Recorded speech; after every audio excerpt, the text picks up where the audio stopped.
9. Uniendo territorios.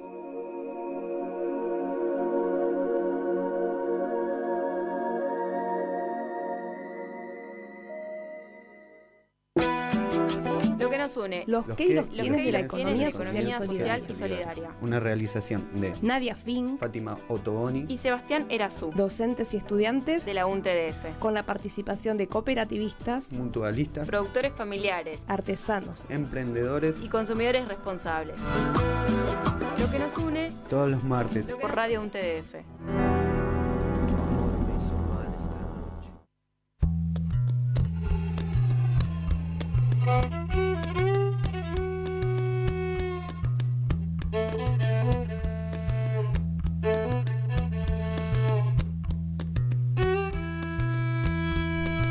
Muy buenos días a una nueva edición de Lo que nos une, los qué y los quiénes de la economía social y solidaria por la radio de la UNTDF, la 106.9. Muy buenas tardes, Seba. Muy buenas tardes. Una nueva y la última, ¿no? Una nueva y última edición, por lo menos en este 2018. Totalmente. Hemos alcanzado, bueno, con sus altibajos, con sus aprendizajes y demás, casi los 50 programas en este año de 2018. Bueno, con un recorrido bastante diverso, siempre en el eje del marco de la economía social y solidaria, guiados por la campaña Ponele un 10 a la economía social y solidaria, esta campaña comunicacional en el marco de la red de universidades que trabajan en esta perspectiva y que se pueden acceder a estos contenidos a través de la página www.poneleun10.com.ar. Es una campaña que plantea por lo menos 10 ejes vinculados justamente a este tema que nos convoca acá, que es el de la economía social y solidaria. Y en ese sentido, los ejes que plantea esta red, esta campaña en particular, son la soberanía alimentaria, la comunicación democrática, el consumo responsable, el trabajo cooperativo, las finanzas solidarias, la equidad de género, los mercados solidarios, las empresas recuperadas, el software libre y la educación, ¿no? Bien. Entonces, alrededor de ejes fundamentales como es el de la democracia, por ejemplo, el rol central de las personas y del trabajo antes que el capital, entre otras cuestiones, se ponen a discutir o se ponen alrededor de cada uno de estos ejes para poder pensarlos y poder justamente divisar y reconocer y visibilizar y también Claro, difundirlos, ¿no? y proyectar a futuro posibles mundos distintos al que ya tenemos, al que vivimos, al que muchas veces sufrimos también, justamente desde lo que ya está sucediendo, ¿no? No estamos hablando de cuestiones abstractas, ¿no? O de ideas Claro. solamente, sino de prácticas concretas en los territorios, en nuestras ciudades, en nuestras provincias y Claro. regiones y países también, que están justamente pensando en una transformación de las relaciones sociales, Eva, ¿no? Sí, totalmente. Justo que lo estabas mencionando, se me venía a la cabeza que lo pudimos expresar en experiencias, ¿no? Actores, productores locales, diferentes actores de la economía regional que están actuando y que nos pudieron contar desde pesca artesanal hasta productores de hortícolas, digo. Es muy importante poder tener esa posibilidad también de dar lugar a estos actores para que se cuente su experiencia, para que la gente los escuche, aprendan también de cómo es ese miedo a la hora de producir o todas esas cuestiones que realmente, bueno, a través de la RUES y a través de esta campaña lo pudimos dar cuenta, ¿no? Pudimos ir articulando los diferentes ejes en diferentes sectores a través de esos ejes que vos mencionaste, que fueron muy importantes y que demuestran, ¿no? Cómo es que la economía se va dinamizando, se va mostrando. Sí, así es. Y cómo también se van repensando los lazos en la dimensión de lo económico, ¿no? En los distintos momentos de la práctica económica, bueno, cómo podemos pensar otras relaciones sociales. Y ahí, por ejemplo, aparecieron los compañeros y compañeras de las cooperativas de software que están pensando en justamente cómo desarrollar herramientas para estos actores de la economía social y solidaria, ¿no? Tuvimos la posibilidad, justo aquí está en estudio un compañero de la universidad, Marcos, con quien pudimos dar cuenta de la perspectiva que tiene el software libre y el desarrollo de software libre y los alcances que, bueno, justamente como plantean la democracia, el compartir los conocimientos y poder justamente desarrollar desde ese compartir, bueno, plataformas distintas que no son privatistas, ¿no? Claro. No están privatizadas o no limitan la participación o la posibilidad de su uso y goce, ¿no? Hay aplicaciones de la economía social y solidaria y también el rol de las universidades respecto de esto, ¿no? Y ahí, bueno, los espacios que han generado las distintas universidades en clave de economía social y solidaria a lo largo y ancho del país, generando sus espacios radiales, por ejemplo, como este, y, por supuesto, en los ámbitos de formación, tanto de grado como de posgrado, y las actividades de extensión fundamentales también, ¿no? Así que hemos hecho un recorrido bastante interesante, diverso, como decíamos, ¿no? Uh-huh. Que bueno, dan cuenta, dan forma, dan voz justamente a esta economía social y solidaria en Argentina y en particular en Tierra del Fuego. Procesos asociativos, Consumo responsable. productores y consumidores, Empresas recuperadas. experiencias autogestivas, círculos de ahorro, bancos cooperativos, A la equidad de género. Cooperativas. Mercados solidarios. bancos populares, microcréditos. Finanzas solidarias. Formarnos para transformar. La economía social y solidaria es más democracia.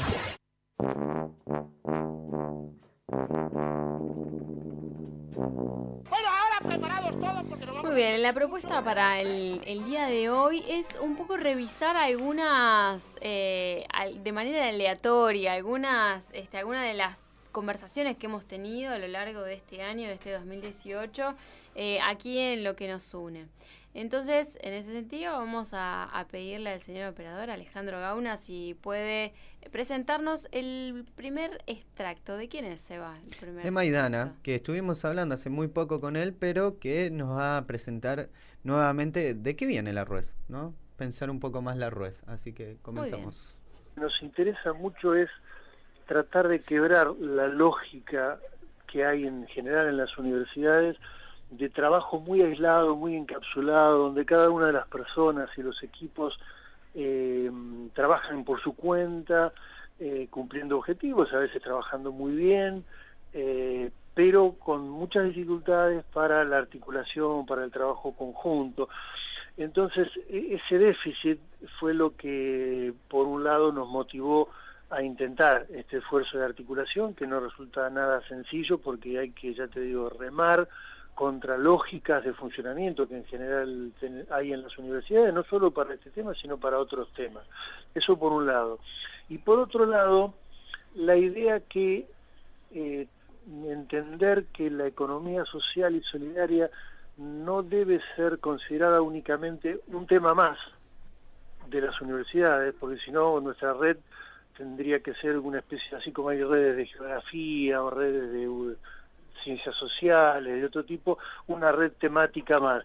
A nosotros nos interesa fuertemente incidir en la configuración de la universidad para que esa nueva configuración sirva para construir una economía diferente.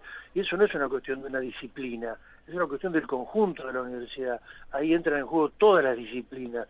El interés de la universidad, el interés en la universidad para la economía social no se limita a la gente que habla o estudia o investiga, enseña o hace acciones de extensión en la economía social, sino que, digamos, desde la economía social necesitamos a toda la universidad, necesitamos una universidad diferente. Entonces esa también es una motivación fuerte que hace incluso que para el próximo encuentro que vamos a tener sea uno de los ejes de trabajo, ¿no? Precisamente universidad. ¿Cómo hacemos una universidad diferente, más apropiada para construir otra economía? Muy bien. Y respecto de esto que anunciás, digamos, bueno, te vamos a preguntar sobre los objetivos de la RUES ahora en un ratito. Respecto del rol de las universidades en temas de economía social y solidaria, ¿cuál pensás que es el aporte principal que las universidades están haciendo, pueden hacer o deberían hacer en esta cuestión? A ver, yo creo que lo más importante es, de alguna manera, lo que decía antes, no confinar la economía social como un tema más, como una disciplina más, como bueno, hacemos un curso, hacemos una carrera, hacemos un posgrado, sino ayudar a pensar a toda la universidad en función de la transformación social hacia una sociedad más igualitaria, más justa, una economía diferente. Me parece que ese es el principal esfuerzo y el gran desafío, ¿no? Nosotros siempre decimos un poco en chiste, en la universidad un kiosco no le niega a nadie, pero nosotros no vamos por un kiosco, vamos por la universidad.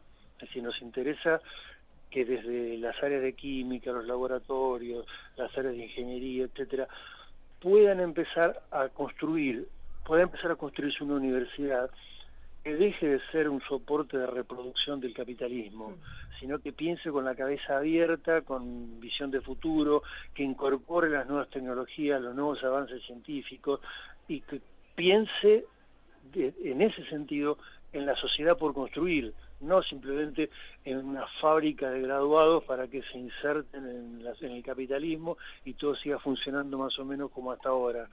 Y tampoco, desde el punto de vista de la economía social, que simplemente se limite a sensibilizar profesionales para que realicen tareas asistenciales, que son bienvenidas y está bien que así sea, pero no podemos, la universidad no puede darse el lujo de perder espíritu crítico y de perder una actitud, una disponibilidad, una vocación de transformación social. Entonces me parece que por ese lado es que tenemos que orientar los esfuerzos, ¿no? Muy bien, así lo escuchábamos a Daniel Maidana, es el coordinador de la RUES, la Red de Universidades de Economía Social y Solidaria, esta red que alcanza 32 universidades de toda Argentina, que justamente trabajan en extensión, en investigación y en formación, en clave de economía social y solidaria. Y Maidana pone un poco la vara muy alta respecto de las universidades, la vara alta en el sentido de, bueno, el gran desafío, claro, ¿no? Tal cual. El gran desafío que es esto de romper la tendencia o la inercia de las universidades a trabajar de manera aislada, pensar en agendas comunes y, sobre todo, que las universidades cumplan un rol fundamental que es el de transformar las relaciones en su conjunto, ¿no? A transformar las relaciones sociales, estamos hablando. Romper un poco con la lógica del mercado, ¿no? Un poco con esta lógica neoliberal que pone en juego la competencia y todas estas cuestiones, porque dice, no, nosotros tenemos que apuntar a más alto, tenemos que romper con esas lógicas, tenemos que buscar que la universidad piense críticamente estas relaciones y que las ponga en juego y que lo hagamos en conjunto, además, ¿no? Exacto, y en ese sentido que deje de ser un soporte de la reproducción del capitalismo, ¿no? Claro. Y ahí con frases como fuertes, ¿no? En esto de dejar de ser una fábrica de graduados, ¿no? Que reproduzcan y no se piense justamente en el cambio, las transformaciones posibles, ¿no? Y en ese sentido, bueno, pensar en las sociedades justamente por construir, ¿no? Totalmente. Y también creo que una de las cosas que está de forma implícita es esta idea de la universidad como algo hermético, ¿no? Algo como cerrado y que la necesidad es salir a las calles, o sea, romper y empezar a entrar en diálogo con la comunidad, empezar a pensarse en conjunto y también las posibilidades que tienen determinados profesionales hacia el interior de la universidad, llevarla a su máximo exponente, ¿no? Poder hablar, poner en diálogo, decir, bien, tenés determinadas cuestiones, vení, los charlemos, pensemos cómo llevar adelante determinado emprendimiento, o cómo podemos articular un mercado solidario de repente, o cómo podemos articular con aplicaciones, como vos bien hoy mencionaste. Digo, la universidad tiene la posibilidad de poder pensarse en muchas dimensiones. Sí. Hacia adentro y hacia afuera, ¿no? Tal cual. Y fundamentalmente no perdiendo el espíritu crítico y no perder esa vocación de transformación. Ahora vamos a escuchar a quién, Seba. Si no me equivoco, vamos con Esther, una hilandera, y que nada, fue una experiencia de acá, de un actor regional que nos contó un poco de cómo es el arte de hilar, ¿no? Muy bien. A nosotras. Muy bien. ¿Y hace cuánto que aprendiste el oficio de ser hilandera y tejedora? Wow. Aprendí cuando estaba en la panza de mi madre. Vamos. Así que, digamos, de toda mi vida, o sea, es desde siempre. Desde siempre. ¿Y quién te enseñó en particular las técnicas, no? Porque hablemos un poquito por ahí del proceso. ¿Qué significa hilar, Esther? Hilar en realidad, digamos, significaría muchas cosas. Por ahí, digamos, hilar futuro, hilar amistades, hilar estar en conexión con nuestros antepasados, hilar muchas cosas. Pero hilando, tratándose, digamos, de hilar de lana, es algo especial, digamos, cuando vos sabes hilar desde un principio,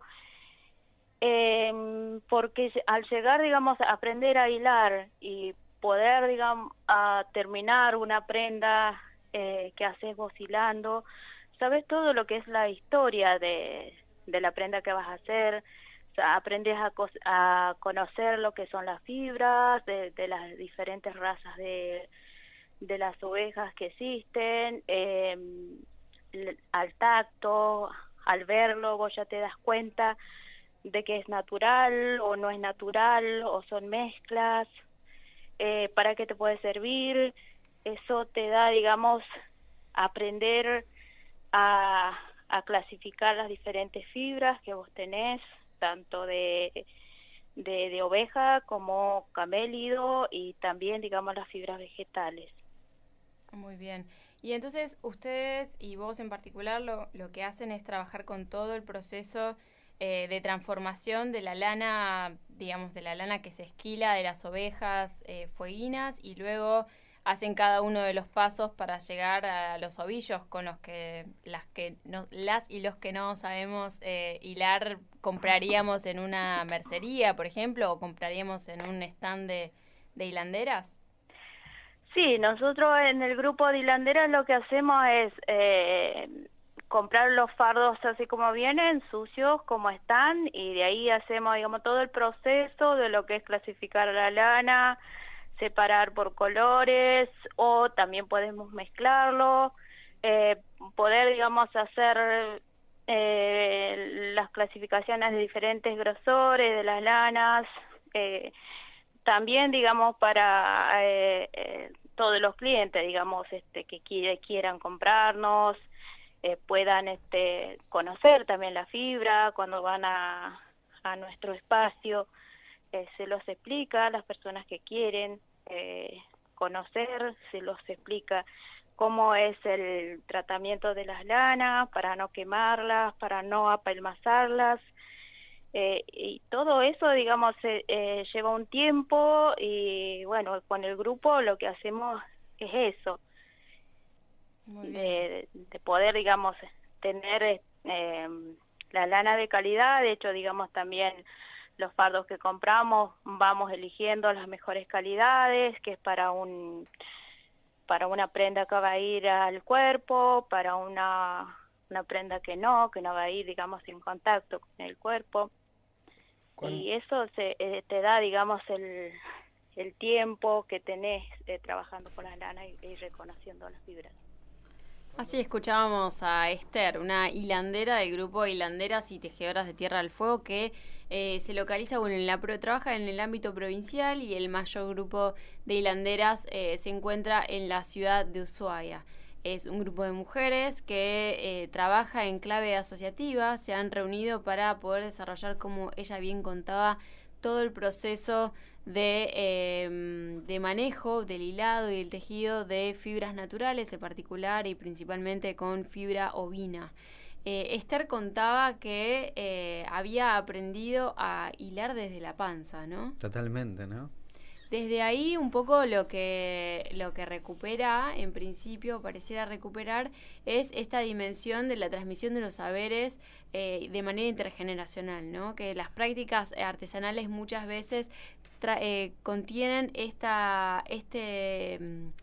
esta base fundamental que es justamente la de poder, de un saber hacer que se transmite de manera intergeneracional y que incluye muchas veces esa dimensión justamente de los antepasados, ¿no? El conocimiento ancestral. Sí, en un momento menciona, ¿no? Esa conexión con nuestros antepasados, ¿no? Digo, muy importante ese tipo de aclaraciones porque le quita un poco la idea a esta actividad productiva, la mera cuestión económica, en el sentido de ganancia, ¿no?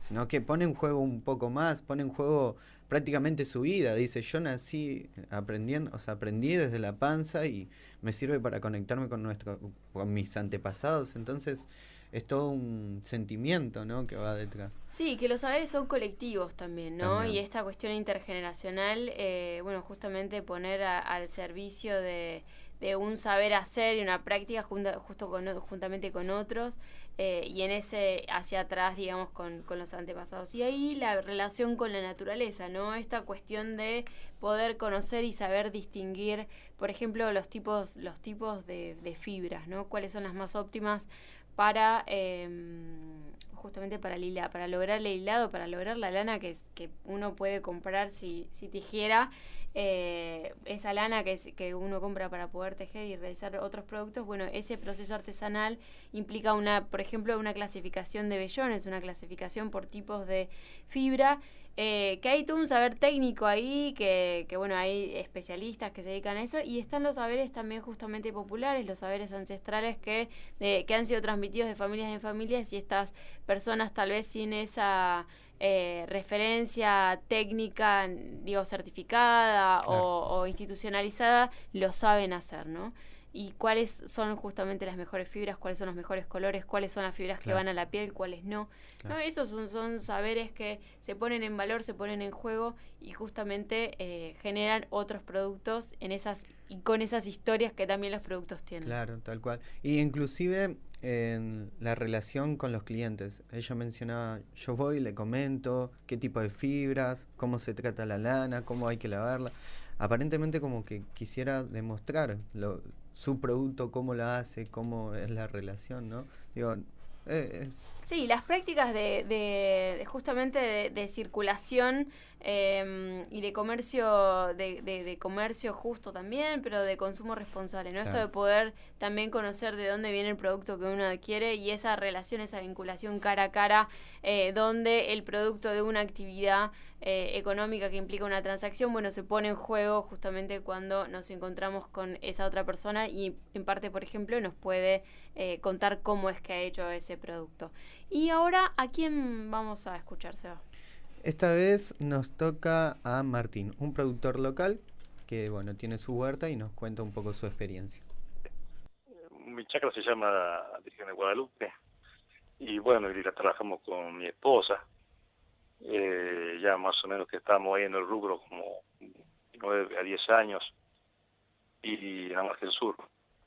Y bueno, como todo, ¿no? Se empieza de cero, haciendo los plantines propios, experimentando, prueba error, aprendiendo de quien sabe, tomando experiencia.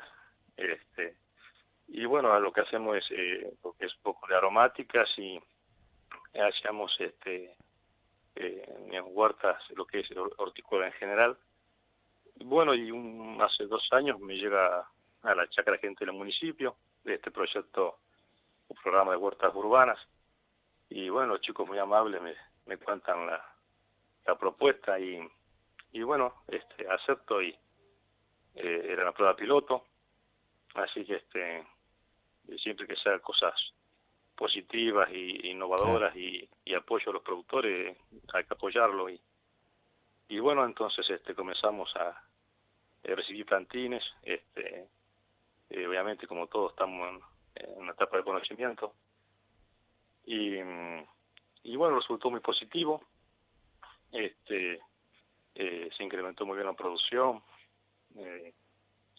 Digamos, se pudo achicar tiempos, costos, que es lo que una vez se busca, ¿no? Y bueno, y llegar, digamos, a la mesa de las familias de Tierra del Fuego un buen producto, o sea, algo de calidad, fresco, digamos que sea cada vez mayor la aceptación. Pero bueno, se fueron adjuntando nuevos productores en la segunda etapa, así que eso da pie de que fue muy positivo, siempre apostando al productor local y digamos y también generando mano de obra, y lo que ahora está haciendo falta, ¿no? Claro, sí, en estas épocas. Sí. Martín, Bien. Así escuchamos una entrevista que hizo Seba en uno de los programas a un productor hortícola de la ciudad, ¿no? Sí, tal cual, ¿no? Él mencionaba un poco su experiencia, esta idea de prueba y error, 10 años ya en el oficio, de estar ahí, de meterse, de probar, de fijarse.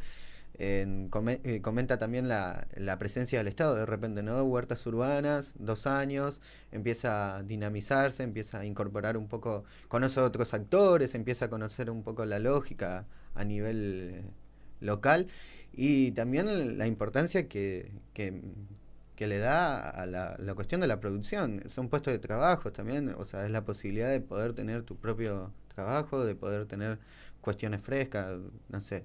Una lechuga es muy distinto comprarlo en un supermercado que un productor local, y lo que implica comprar, como vos bien mencionaste, ¿no? Esta idea del consumo responsable. Entonces, es interesante tomar este tipo de experiencias porque ponen en juego eso. Digo, actores que realmente quieren insertarse en el mercado, que buscan dinamizar la economía y que están ahí presentes, y que nosotros también tenemos conocimiento de eso. Hay que ponerlo sobre la mesa y también tomar la responsabilidad propia de apoyar a estos productores locales, de fijarse, ¿no? Muchas veces. Sí, hay una cuestión también fundamental en esto, que es el tema de la soberanía alimentaria, ¿no? Poder decidir qué alimentos y cómo producirlos, qué alimentos consumimos y de qué manera los producimos, es una cuestión fundamental, es un derecho fundamental de los pueblos que, bueno, se pone en discusión bastante a menudo. Hace unas semanas atrás hablábamos de la discusión de una ley de semillas a la medida de Monsanto, y estas experiencias, estas expresiones de soberanía alimentaria, donde son justamente los productores que deciden cómo y qué producir, y quienes vivimos en la localidad decidimos qué y cómo comer lo que comemos. Totalmente. Bueno, elegimos justamente la producción hortícola local, que podemos justamente conocer, por ejemplo, los modos de producción, ¿no? Y saber qué contienen esos alimentos que vamos a ingerir, ¿no? Y en ese sentido, bueno, hacer una decisión soberana justamente como consumidores, ¿no? En esto de las prácticas del consumo responsable, pero también en su conjunto de cómo podemos garantizar otras justamente relaciones con la naturaleza, relaciones con los demás y en su conjunto de la sociedad, respecto de cómo se produce y qué características tiene esos alimentos que son parte de nuestra vida, ¿no? Y la forma de circular el conocimiento también. Digo, esta idea de prueba y error implica también contar tu experiencia, cómo te fue, si no sé, en tal mes probaste con tal planta y no te salió, o tal otra sí, y poder comentarlo con tus vecinos o con productores locales. La importancia también de poder relacionarse con otros actores, porque acumulan experiencias que sirven y que se comentan y que circula esa información, y es que es muy válida, ¿no? Sí. Y ahí la dimensión también de la agricultura familiar, ¿no? Como una práctica con sus características particulares y demás, que bueno, justamente él hablaba que lleva adelante esta actividad con su compañera, ¿no? Con su esposa. Y ahí en ese sentido, bueno, también, ¿no? Las familias produciendo justamente para generar ingresos, para satisfacer las necesidades en su conjunto, y apostando y aportando esos alimentos sanos a la mesa de la sociedad rioharandense, ¿no? Así que más que interesante poder conocer estas experiencias. Y le pedimos a Alejandro que pasar al último extracto que tenemos, una conversación de hace unos meses atrás, una pequeña conversación, bueno, con un referente en Argentina del pensamiento vinculado a la economía social y solidaria, de las ideas y de las prácticas también, ¿no? Hablamos de José Luis Coragio. Bueno, estamos con José Luis Coragio en el encuentro de la RUES en Posadas. Queríamos aprovechar la oportunidad, para saludarlo y preguntarle si nos puede contar así como en breve, tal vez en pocas palabras, cómo ve la situación de la economía social en Argentina en esta coyuntura hoy. Si es posible resumir eso. Cómo no, un saludo a tu audiencia y a vos también. Bueno, estamos en un momento complicado, un momento difícil, en un momento de grandes desafíos.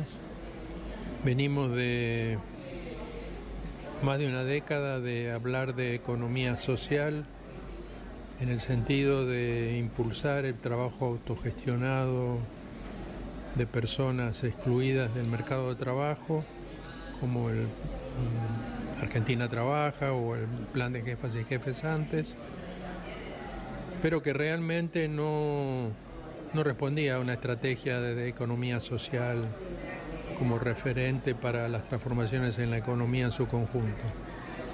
Pero ahora eso se ha agravado, esa falta de concepción de la economía social, porque están bajo ataque las políticas que sostenían a la economía popular, las políticas sociales en particular, que hacían una redistribución que es parte de una economía social solidaria que ahora está revertida.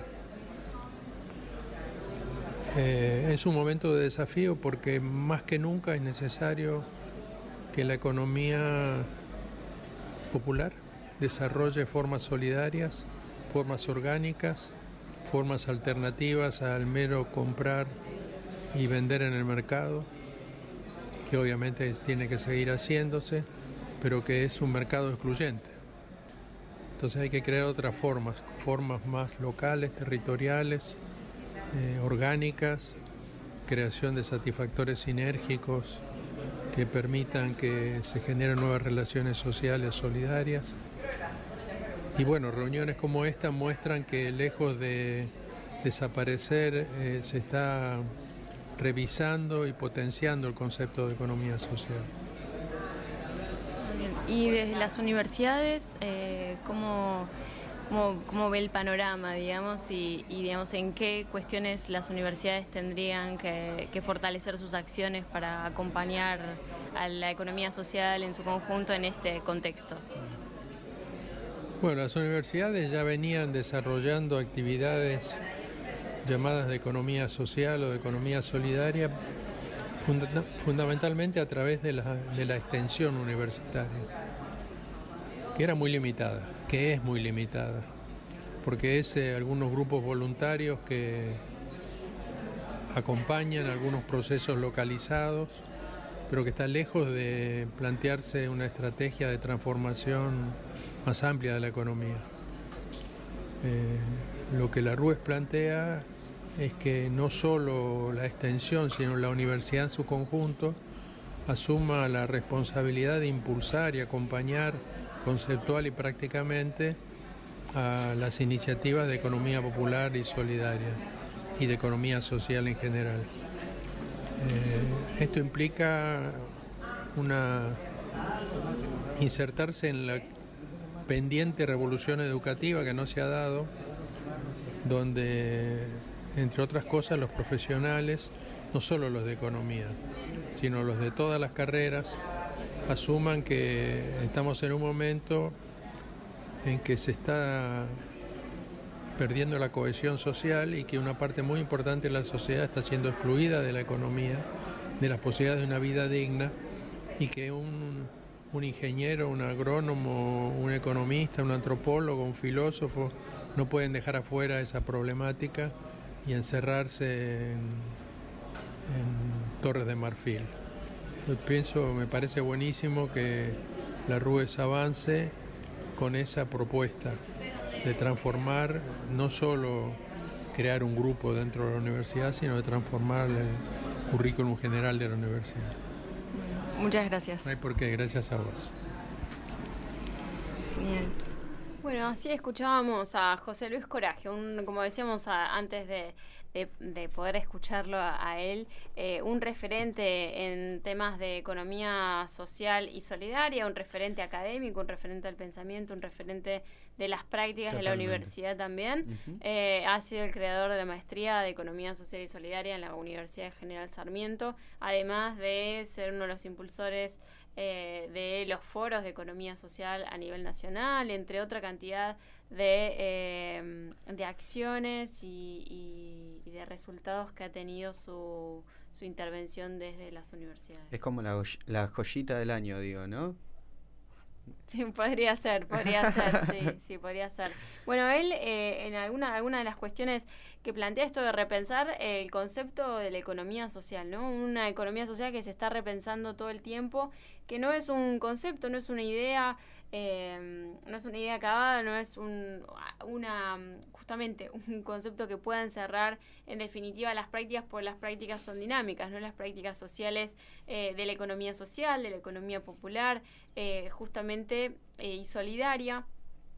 Son prácticas que se van repensando con el propio hacer, ¿no? Entonces, desde ese lugar, bueno, se está repensando el concepto de economía social y por otro lado, justamente haciendo este diagnóstico, este balance, bueno, las políticas de los últimos años, no necesariamente vinculadas, por ejemplo, a estrategias de Argentina Trabaja y otras estrategias que se han dado desde el Estado, no necesariamente han sido pensadas en clave de economía social, y es una situación que hoy en día que da cuenta o piensa o apunta al replanteo de las relaciones económicas en su conjunto, y es una situación que, bueno, se ha visto empeorada en los últimos años, a partir de, bueno, desde 2015 en adelante, ¿no? Justamente con, una revisión de la estructura general de las políticas sociales, y eso, bueno, justamente empeora las posibilidades de pensar en estas estrategias. Y luego, sí. Es interesante, digo, los profesionales en Torres de Marfil, ¿no? Es como la idea de que se encierran en su realidad y intentan de explicar la realidad desde ese lugar, pero no intervienen, no hacen prácticas en pos de la comunidad para, ¿no?, poner en juego algunas ideas, poner en juego algunas prácticas. Entonces es interesante esa idea en particular porque, digo, de repente un sociólogo en el medio del campo pensando teoría, mucho no sirve. Sí, hay toda una discusión, ¿no? Ahí, pero la pregunta tal vez es justamente el rol de las universidades, ¿no? Claro. Y el rol de los profesionales, si están efectivamente pensando en la transformación de la economía, claro, por ejemplo, o no, ¿no? Y en ese sentido empezamos a hablar con Maidana, justamente como coordinador de la RUES, un poco en la misma clave o en el mismo sentido de lo que plantea José Luis Coragio respecto del rol y los desafíos para los profesionales en formación y ya formados, ¿no? ¿Quiénes son y bajo qué parámetros y bajo qué miradas están pensando justamente una realidad donde, por ejemplo, él enuncia donde estamos perdiendo cohesión social y hay personas que están siendo excluidas, ¿no? Bueno, ¿cuál es el rol justamente de los profesionales frente a esto, ¿no? Y en ese sentido, bueno, que da cuenta que la RUES apuesta a esa transformación del currículum en general de las universidades. Totalmente. Y nos sumamos a ese desafío.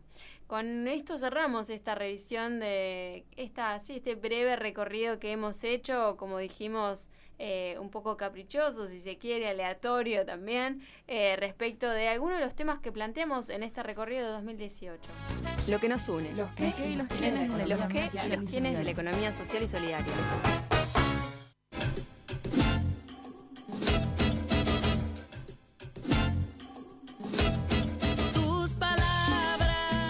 Bueno, y luego de escuchar este tema acústico latinoamericano, ya damos comienzo a la última sección de noticias de este 2018, Seba. Exactamente. En sesiones extraordinarias entró el impuesto a cooperativas y mutuales. Ayer se conoció el llamado del presidente de la Nación, Mauricio Macri, a sesiones extraordinarias desde hoy hasta el próximo 21 de diciembre.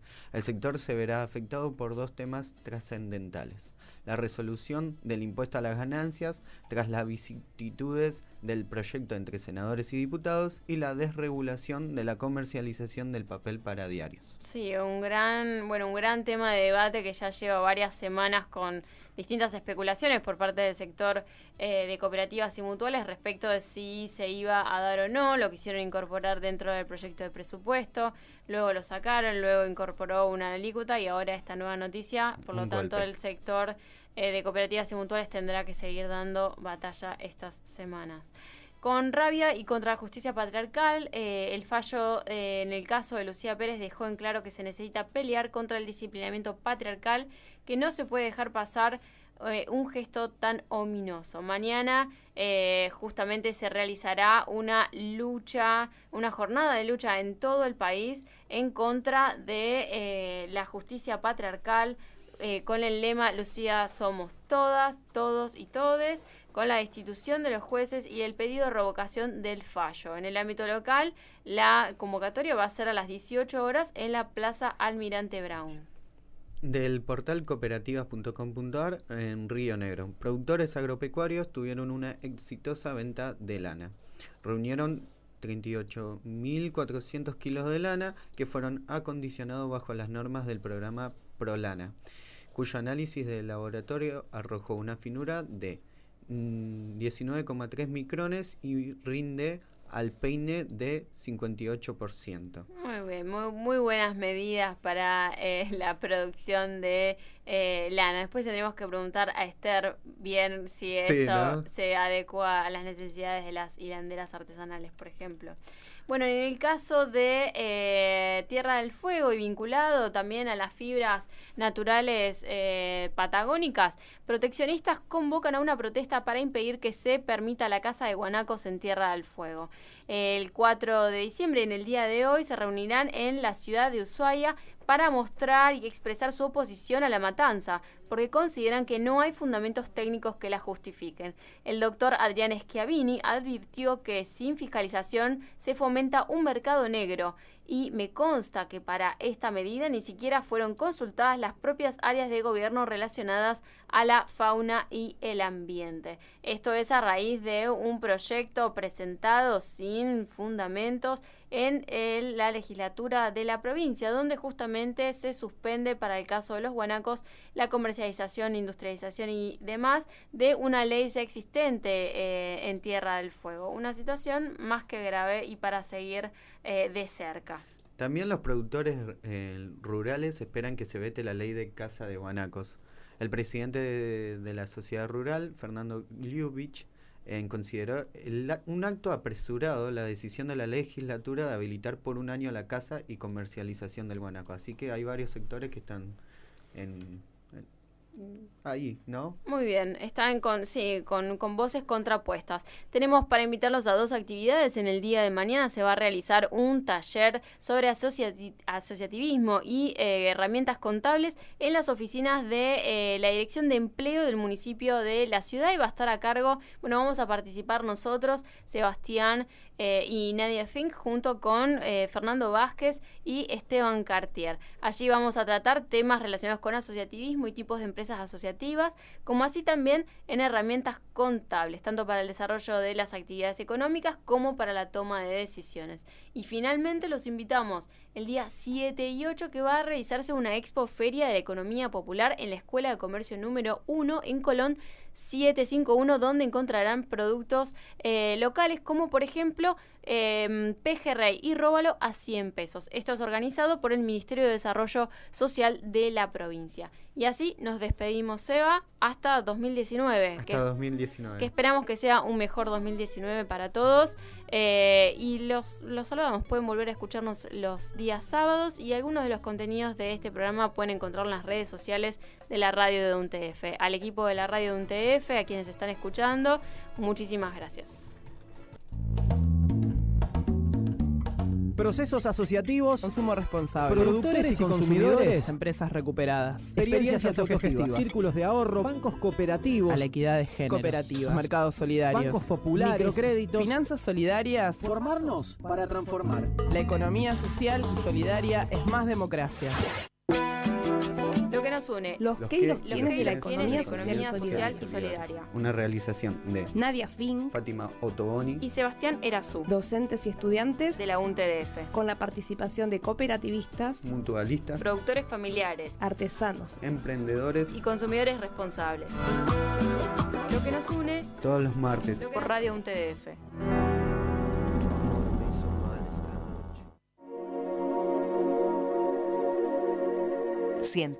106.9 Uniendo Territorios.